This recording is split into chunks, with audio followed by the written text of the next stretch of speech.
Hello my dear student, welcome back to my YouTube channel Subhash study centre. Class 10th के जितने भी मेरे प्यारे बच्चे 24 फरवरी 2025 को हिंदी विषय का पेपर देंगे, आपका पेपर सेम इसी मॉडल पेपर के जैसा आएगा। जैसा कि मैं यहाँ पर आपके लिए लेकर के आ चुका हूँ हिंदी विषय का बिल्कुल वायरल मॉडल पेपर। यदि आप 70 में 70 का लक्ष्य रखते हैं तो आप इस पेपर को तैयार करके जाइएगा। आप यहाँ पर कोड याद कर लेना 801 HF।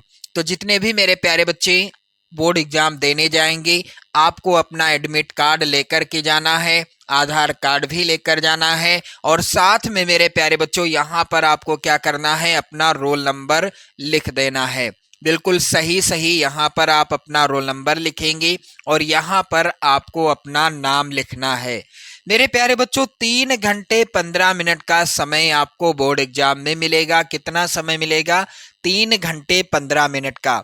अब यहाँ पर ध्यान दें आप सभी लोग, प्रारंभ के 15 मिनट आपको मिलेंगे प्रश्न पत्र पढ़ने के लिए। 15 मिनट आपको किस लिए मिलेंगे? पेपर पढ़ने के लिए। सभी प्रश्न करना अनिवार्य है, जितने भी प्रश्न होंगे सभी प्रश्नों को करना होगा। यह प्रश्न पत्र 2 खंडों, खंड आ एवं खंड बा में विभक्त है। पेपर कितने खंडों में विभाजित रहेगा? 2 खंडों में विभाजित रहेगा।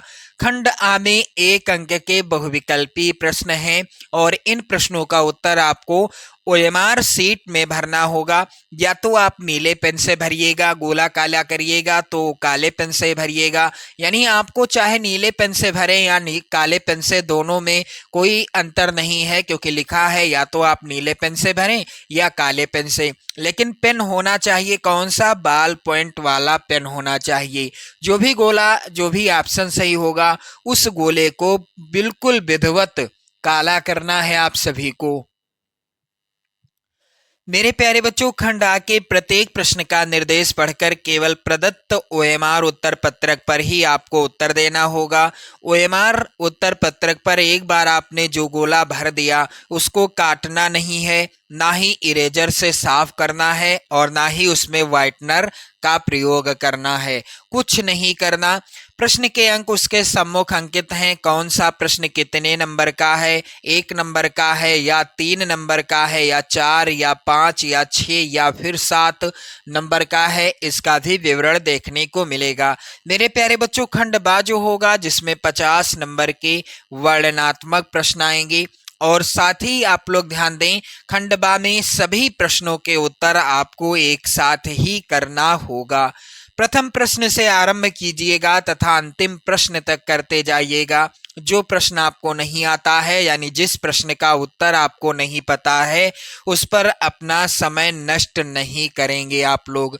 मेरे प्यारे बच्चों ध्यान देना आप सभी लोग, खंड आ के बहुविकल्पी प्रश्न जिसके लिए 20 अंक निर्धारित हैं। प्रत्येक प्रश्न 1 नंबर का है और कुल 20 बहुविकल्पी प्रश्न आएंगे। इस तरह से कुल 20 नंबर यहाँ से आपके क्लियर हो जाएंगे। चलिए इन सभी प्रश्नों को रट लेना। एक एक प्रश्न इंपॉर्टेंट है और एक एक प्रश्न से मैं आपके कई प्रश्न क्लियर कर दूंगा, जो 24 फरवरी 2025 को आपकी बोर्ड परीक्षा में 100% देखने को मिलेंगे। तो चलिए मेरे प्यारे बच्चों, पहला प्रश्न यहाँ पर है, आचार्य रामचंद्र शुक्ल प्रसिद्ध हैं। तो आचार्य रामचंद्र शुक्ल जी किस लिए प्रसिद्ध हैं? यहाँ पर राइट आंसर होगा डी वाला ऑप्शन, आलोचना साहित्य के लिए आचार्य रामचंद्र शुक्ल जी प्रसिद्ध हैं। इनकी कुछ रचनाएं हैं जिनको आपको याद कर लेना है, बिल्कुल रट लेना है। चिंतामणि, विचार वीथी, रस मीमांसा, रस मीमांसा, त्रिवेणी, ये इनकी कुछ प्रमुख रचनाएं हैं, आप लोग याद कर लेना। चिंतामणि के लेखक आचार्य रामचंद्र शुक्ल हैं। विचार वीथी, रस मीमांसा और त्रिवेणी, ये सभी रचनाएं किसके द्वारा लिखी गई हैं? आचार्य रामचंद्र शुक्ल जी के द्वारा लिखी गई हैं। अगला प्रश्न है, गोदान उपन्यास के लेखक कौन है? तो मेरे प्यारे बच्चों ध्यान रहे आप सभी को, एक चीज और आपको ध्यान रखना है, गोदान गबन, गबन, सेवा सदन, सेवा सदन। निर्मला, रंगभूमि, कर्मभूमि, ये सभी रचनाएं किस विधा पर आधारित हैं? ये सभी उपन्यास हैं। यदि प्रश्न आता है कि गोदान किस विधा की रचना है, तो ये है उपन्यास विधा पर आधारित। गबन भी उपन्यास है और सेवा सदन भी उपन्यास विधा पर आधारित रचना है। अब इन रचनाओं के लेखक कौन हैं? तो मेरे प्यारे बच्चों, ध्यान रहे आप सभी को, इसका राइट आंसर होगा बी वाला ऑप्शन, मुंशी प्रेमचंद। अगला प्रश्न है, नीड़ का निर्माण फिर के रचनाकार कौन है? तो यहाँ पर एक चीज और आप लोग याद कर लेना, क्या भूलूं क्या याद करूं, क्या भूलूं क्या याद करूं, ये रचना भी आप लोग याद कर लेना। और ये दोनों रचनाएं, नीड़ का निर्माण फिर और क्या भूलूं क्या याद करूं, ये दोनों रचनाएं किसके द्वारा लिखी गई हैं? हरिवंश राय बच्चन जी के द्वारा लिखी गई हैं। यहाँ पर पहला ऑप्शन सही होगा। तो मेरे प्यारे बच्चों, ये दोनों रचनाएं यदि पूछा जाता है हिंदी गद्य की किस विधा पर आधारित हैं, तो ये दोनों आत्मकथा विधा पर आधारित रचनाएं हैं। नीड़ का निर्माण फिर और क्या भूलूं क्या याद करूं, ये दोनों रचनाएं किस विधा पर आधारित हैं? आत्मकथा विधा पर आधारित रचनाएं हैं। चलिए मेरे प्यारे बच्चों, आगे बढ़िए। यहाँ पर अगला प्रश्न देखेंगे आप लोग। झूठा सच उपन्यास के लेखक हैं। झूठा सच उपन्यास किसके द्वारा लिखा गया है? यहाँ पर डी वाला ऑप्शन सही होगा, यशपाल जी के द्वारा लिखा गया उपन्यास है। अगला प्रश्न है, छायावाद की मुख्य प्रवृत्ति या प्रश्न में होता विशेषता क्या है? तो चलिए मेरे प्यारे बच्चों, इसका राइट आंसर क्या होगा? छायावाद की मुख्य प्रवृत्ति या विशेषता क्या है? छायावाद की मुख्य प्रवृत्ति या विशेषता है श्रृंगार और प्रेम वेदना। यहाँ पर डी वाला ऑप्शन सही होगा। चलिए अगला प्रश्न है, कलम का सिपाही जीवनी है। यहाँ से और भी प्रश्न बन सकते हैं, तो मैं उनको भी क्लियर करा दूंगा। कलम का सिपाही किस विधा की रचना है? तो यह जीवनी विधा पर आधारित रचना है। एक ये प्रश्न हो गया। कलम का सिपाही के लेखक कौन हैं? तो अमृत राय जी हैं। एक प्रश्न ये हो गया, दो हो गए। अब प्रश्न है, कलम का सिपाही किसकी जीवनी है? तो ये है मुंशी प्रेमचंद जी की जीवनी। यहाँ पर क्लियर हो गया मेरे प्यारे बच्चों। कलम का सिपाही के लेखक कौन हैं? अमृत राय जी हैं। कलम का सिपाही किस विधा की रचना है, यानी इसकी क्या विधा है? तो यहाँ पर उत्तर होगा जीवनी विधा की रचना है। कलम का सिपाही के लेखक कौन हैं? तो अमृत राय। किस विधा की रचना है? जीवनी विधा की। और किसकी जीवनी है जैसा कि प्रश्न में है? तो उत्तर होगा मुंशी प्रेमचंद जी की। अगला प्रश्न है, घनानंद किस काव्य धारा के कवि हैं? तो मेरे प्यारे बच्चों, घनानंद रीति मुक्त काव्य धारा के कवि हैं। प्रश्न अगला है, हंस पत्रिका के संपादक कौन हैं? तो एक पत्रिका और है जो कि है मर्यादा। हंस पत्रिका के प्रथम संपादक कौन थे? इस तरह से भी प्रश्न आता है। तो मर्यादा और हंस पत्रिका के संपादक मुंशी प्रेमचंद थे। यहाँ पर राइट आंसर ए वाला ऑप्शन सही होगा। चलिए मेरे प्यारे बच्चों, आगे बढ़ते हैं। अगला प्रश्न है, तार सप्तक का प्रकाशन वर्ष क्या है? तो तार सप्तक का प्रकाशन वर्ष है सन 1943 ईस्वी। यहाँ पर सी वाला ऑप्शन सही होगा। तार सप्तक का प्रकाशन कब हुआ था? सन 1943 ईस्वी में हुआ था। अगला प्रश्न है, निर्वेद अस्थाई भाव है। तो यहाँ पर एक चीज और छूट गई मेरे प्यारे बच्चों। यदि प्रश्न आता है तार सप्तक का संपादन 1943 में किसने किया था? तो उत्तर होगा सच्चिदानंद हीरानंद वात्स्यायन अज्ञे जी ने। यहाँ पर प्रश्न है, निर्वेद अस्थाई भाव है। तो चलिए और भी जानकारी आप लोग प्राप्त कर लें यहाँ से। करुण रस का स्थायी भाव क्या होता है? शोक होता है। यदि प्रश्न आता है तो गलत नहीं होना चाहिए आपका। शांत रस का स्थायी भाव क्या होता है? निर्वेद, जैसा कि प्रश्न में ही पूछा गया है। अद्भुत रस का स्थायी भाव क्या है? जुगुप्सा, जुगुप्सा हो जाएगा।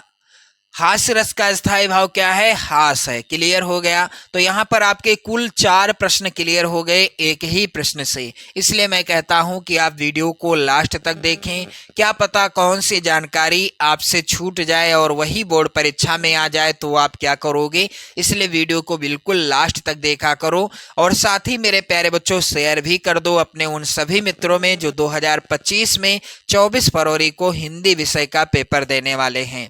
मेरे प्यारे बच्चों, करुण रस का स्थायी भाव शोक है, अद्भुत रस का स्थायी भाव जुगुप्सा है, शांत रस का स्थायी भाव क्या है? निर्वेद है। यानी निर्वेद किस रस का स्थायी भाव है? शांत रस का है। चलिए अगला प्रश्न है, पीपर पात सरिस मन डोला में अलंकार कौन सा है? तो पीपर पात सरिस मन डोला में कौन सा अलंकार है? पीपल के पत्ते के समान मन हमारा डोलने लगा। इसमें कौन सा अलंकार है? राइट आंसर होगा मेरे प्यारे बच्चों उपमा अलंकार। उपमा का अर्थ ही होता है तुलना करना। उपमा का क्या अर्थ होता है? तुलना करना। तो पीपर पात सरिस मन डोला में कौन सा अलंकार है? उपमा अलंकार है। यहाँ पर डी वाला ऑप्शन सही हो जाएगा। अगला प्रश्न है, रोला छंद में कुल चरण होते हैं। तो रोला छंद में कुल कितने चरण होते हैं? मेरे प्यारे बच्चों यहाँ पर राइट आंसर क्या होगा? रोला छंद में कुल 4 चरण होते हैं। यदि प्रश्न आ जाता है कि रोला छंद के प्रत्येक चरण में कितने मात्राएं होती हैं, तो रोला छंद के प्रत्येक चरण में मेरे प्यारे बच्चों 24 मात्राएं होती हैं। ये याद कर लेना आप लोग।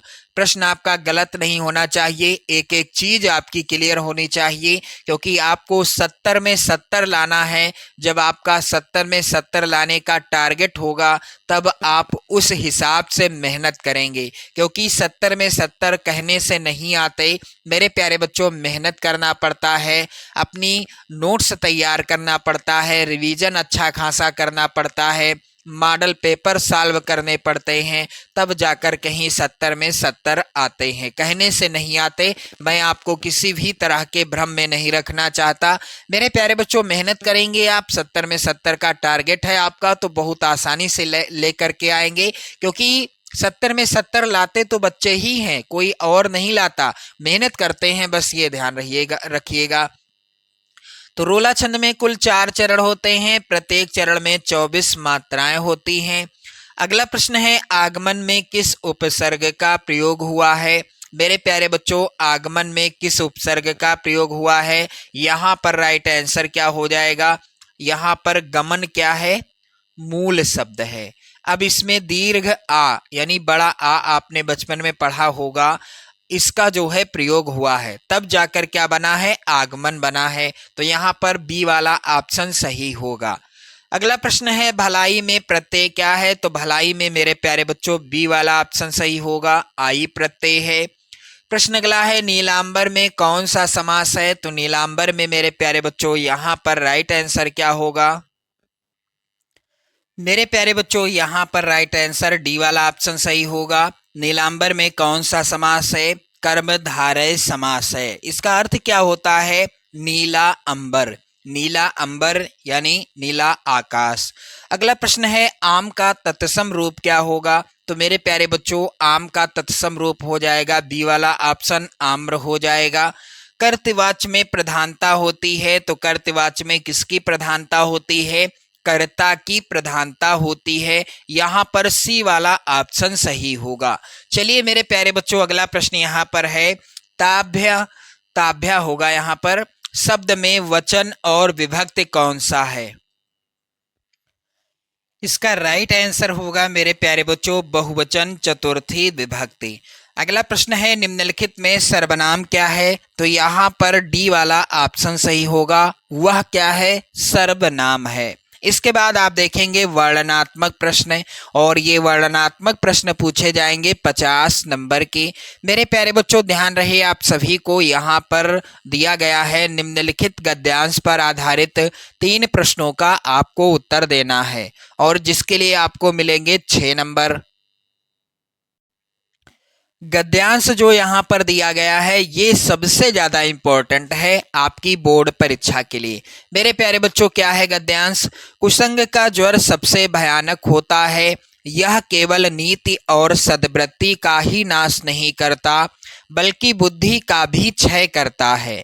किसी युवा पुरुष की यदि संगत, यहाँ पर कुछ ये होगा किसी युवा पुरुष की संगत होगा, यहाँ पर थोड़ा मिसप्रिंट है, मैं क्लियर कर दूं। यदि बुरी होगी तो वह उसके पैरों में बंधी चक्की के समान होगी जो उसे दिन दिन अवनति के गड्ढे में गिराती जाएगी, और यदि अच्छी होगी तो सहारा देने वाली बाहु के समान होगी जो उसे निरंतर उन्नति की ओर उठाती जाएगी। मेरे प्यारे बच्चों, पहला प्रश्न यहाँ पर है, उपर्युक्त गद्यांश का संदर्भ लिखिए। ये हो गया प्रश्न। अब इसका जो है उत्तर आपको लिखना है, पाठ का नाम लिखना है, संदर्भ में लेखक का नाम लिखना है। तो पाठ का नाम क्या है जिससे यह गद्यांश लिया गया है? मित्रता। लेखक कौन है मित्रता पाठ के? आचार्य रामचंद्र शुक्ल जी। रामचंद्र शुक्ल जी हैं इस पाठ के लेखक। अगला प्रश्न है, गद्यांश के रेखांकित अंश की व्याख्या कीजिए। तो जो रेखांकित अंश होगा सिर्फ उसी की व्याख्या करिएगा आप लोग। अगला है प्रश्न, उपर्युक्त गद्यांश में सतसंगत की क्या विशेषता बताई गई है? तो इसका उत्तर आप गद्यांश से ही कर लेंगे।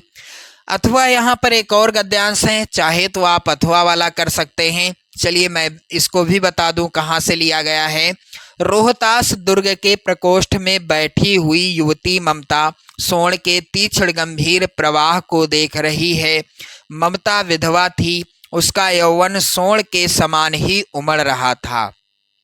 मन में वेदना, मस्तक में आंधी, आंखों में पानी की बरसात लिए वह सुख के कंटक शयन में विकल थी। वह रोहतास दुर्गपति के मंत्री चूड़ामणि की अकेली दुहिता थी। फिर उसके लिए कुछ अभाव होना असंभव था, परंतु वह विधवा थी और हिंदू विधवा संसार में सबसे तुच्छ निराश्रय प्राणी है। तब उसकी विडंबना का अंत कहाँ था? मेरे प्यारे बच्चों ध्यान दें आप लोग, पहला प्रश्न है उपर्युक्त गद्यांश का संदर्भ लिखिए। तो पाठ का नाम तो आप गद्यांश में ही देख सकते हैं, लिखा हुआ है। कौन सा पाठ है जिससे यह लिया गया है? ममता पाठ। लेखक कौन है? जयशंकर प्रसाद। जयशंकर प्रसाद जी हैं लेखक। अगला है, रेखांकित अंश की व्याख्या करना है। तो यदि आप इस गद्यांश को कर रहे हैं तो इसको भी सॉल्व कर सकते हैं। एक ही गद्यांश करना है, मैंने क्लियर करा दिया था। चलिए आगे बढ़ते हैं। अगला प्रश्न है, निम्नलिखित में से किसी एक पद्यांश पर आधारित सभी प्रश्नों का उत्तर देना है। 6 नंबर का आएगा प्रश्न। यहाँ पर सुनी सुंदर बैन सुधारस साने, सयानी है जानकी जानी भली। ये मेरे प्यारे बच्चों बहुत ही ज्यादा इंपॉर्टेंट पद्यांश है, और ये पद्यांश लिया गया है वन पथ पर, क्योंकि संदर्भ आपको लिखना पड़ेगा, पाठ का नाम और रचनाकार का नाम। और इस पाठ के रचनाकार कौन है? गोस्वामी तुलसीदास।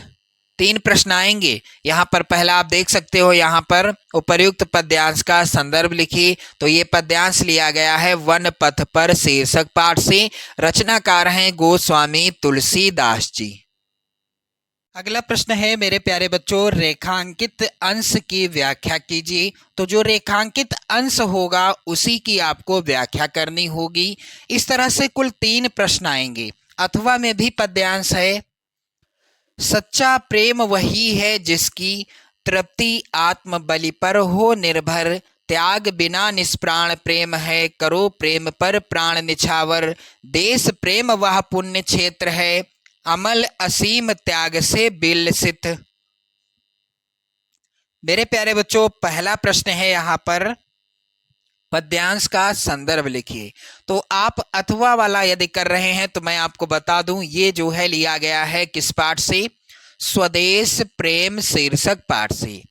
और इस पाठ के रचनाकार कौन हैं? राम नरेश त्रिपाठी जी। राम नरेश त्रिपाठी जी हैं इस पाठ के रचनाकार। अब मेरे प्यारे बच्चों यहाँ पर ध्यान दें, आप सभी लोग रेखांकित अंश की व्याख्या कीजिए, ये भी है। और महाराणा प्रताप, ये थोड़ा सा मिसप्रिंट है ये वाला प्रश्न, यहाँ पर ये दूसरे पार्ट का है, मैं क्लियर कर दूं, यहाँ पर ये दूसरे पार्ट का है। चलिए आगे बढ़िए, यहाँ पर अगला प्रश्न आएगा, निम्नलिखित में से किसी एक संस्कृत गद्यांश का संदर्भ सहित हिंदी में अनुवाद कीजिए। 5 नंबर का ये प्रश्न आएगा। अब यहाँ पर ध्यान देना आप लोग, वाराणसी प्राचीन काला देव गेहे गेहे विद्याया दिव्यम ज्योति धोतते, ये जो है किस पाठ से है? पाठ का नाम तो आप यहाँ पर देख सकते हैं, स्पष्ट लिखा हुआ है, वाराणसी पाठ से लिया गया है। अथवा यहाँ पर बहुत ही ज़्यादा इम्पोर्टेंट गद्यांश है 24 फरवरी 2025 के लिए। मेरे प्यारे बच्चों, इन सभी गद्यांशों को आप तैयार कर लेंगे, क्योंकि ये सभी गद्यांश सबसे ज़्यादा इम्पोर्टेंट हैं, बिल्कुल 100% तय है यही गद्यांश आएंगे। अथवा में गद्यांश है, अस्माकं संस्कृति सदा गतिशीला वर्तते, मानव जीवनम संस्कृतम ऐसा यथा समयम नवाम नवम विचारधाराम स्वीकरोति। मेरे प्यारे बच्चों, ये लिया गया है भारतीय संस्कृति शीर्षक पाठ से। आप लोग ध्यान देना, यहाँ पर अगला प्रश्न है प्रश्न संख्या 4, दिए गए संस्कृत पद्यांश में से किसी एक का संदर्भ सहित हिंदी में अनुवाद करना होगा आपको। 5 नंबर का ये प्रश्न आएगा, बंधनम मरणम वापि जयो वापि पराजयः उभयत्र समो वीरः वीर भावो ही वीरता। मेरे प्यारे बच्चों, ये लिया गया है किस पाठ से? वीरः वीरेण पूजते, वीरः वीरेण पूजते शीर्षक पाठ से। और यहाँ पर जो अथवा वाला है पद्यांश, ये भी आप देख लें, सार्थः प्रवस्तो मित्रम भार्या मित्रम गृहे सतः आतुरस्य भिषक मित्रम दानम मित्रम मरिष्यतः। मेरे प्यारे बच्चों, ये जो पद्यांश है यानी ये जो श्लोक है, ये लिया गया है किस पाठ से? ये लिया गया है जीवन सूत्राणि शीर्षक पाठ से, जीवन सूत्राणि शीर्षक पाठ से लिया गया है। आप लोग ध्यान देना इस चीज का कि मैं आपको एक चीज क्लियर करना चाहता हूं कि इनमें से कोई एक आपको करना होगा। मैंने दोनों बता दिए हैं किस पाठ से हैं।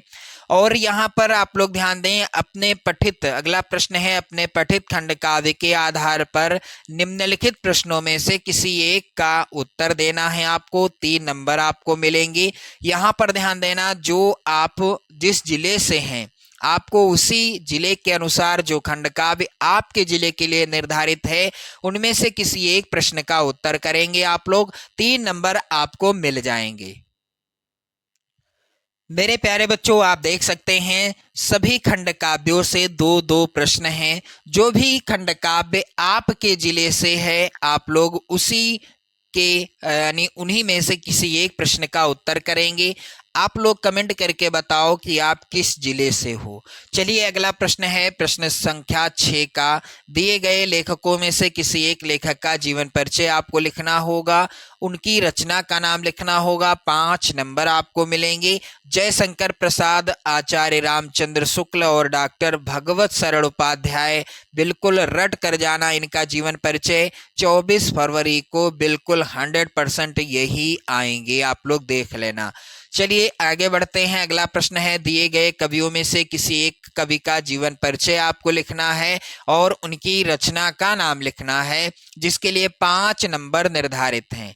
मेरे प्यारे बच्चों, महाकवि सूरदास, सुमित्रानंदन पंत और बिहारी लाल, ये जीवन परिचय वेरी वेरी इंपॉर्टेंट हैं, आप लोग जरूर तैयार कर लेना। 24 फरवरी को यही जीवन परिचय पूछे जाएंगे आपकी बोर्ड परीक्षा में।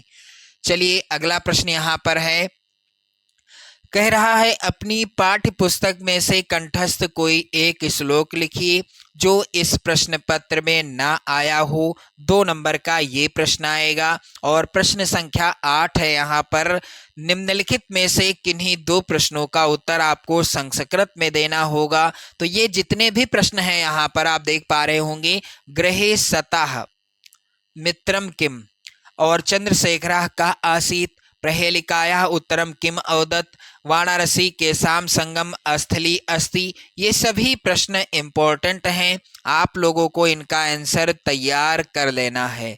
चलिए अगला प्रश्न है, निम्नलिखित में से किसी एक विषय पर निबंध लिखिए। मेरे प्यारे बच्चों 7 नंबर का ये प्रश्न आएगा, ये निबंध आप तैयार कर लेना। बेरोजगारी की समस्या और समाधान, विज्ञान अभिशाप या वरदान, स्वदेश प्रेम या देश प्रेम, प्रदूषण की समस्या और समाधान, नारी सशक्तिकरण। मेरे प्यारे बच्चों इन विषयों पर निबंध आपको तैयार कर लेना है, क्योंकि यही विषय मोस्ट इम्पॉर्टेंट हैं आपकी बोर्ड परीक्षा के लिए। और मैंने आपको जब हिंदी विषय के मॉडल पेपर को पूरा सॉल्व कराया है, उस वीडियो में आप देख सकते हैं विज्ञान अभिशाप या वरदान, स्वदेश प्रेम, प्रदूषण की समस्या और समाधान, बेरोजगारी की समस्या और समाधान, सभी से रिलेटेड निबंध प्रोवाइड करा दिए हैं, आप देख सकते हैं।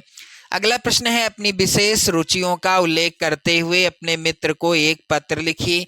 4 नंबर का ये प्रश्न आएगा। प्रश्न अगला है यहाँ पर, अथवा में बिजली समस्या के निराकरण हेतु अपने जिले के बिजली विभाग को एक शिकायती पत्र लिखिए। तो मेरे प्यारे बच्चों यहाँ पर आपने देखा हिंदी विषय का बिल्कुल वायरल मॉडल पेपर। यदि आप इसको तैयार कर लेते हैं, एक एक प्रश्न को तैयार कर लेते हैं, तो आप 70 में 70 का स्कोर बहुत आसानी से कर सकेंगे। तो वीडियो को शेयर कर दें, लाइक कर दें। चैनल पर यदि आप नए हैं तो चैनल को भी सब्सक्राइब कर दीजिएगा। जय हिंद।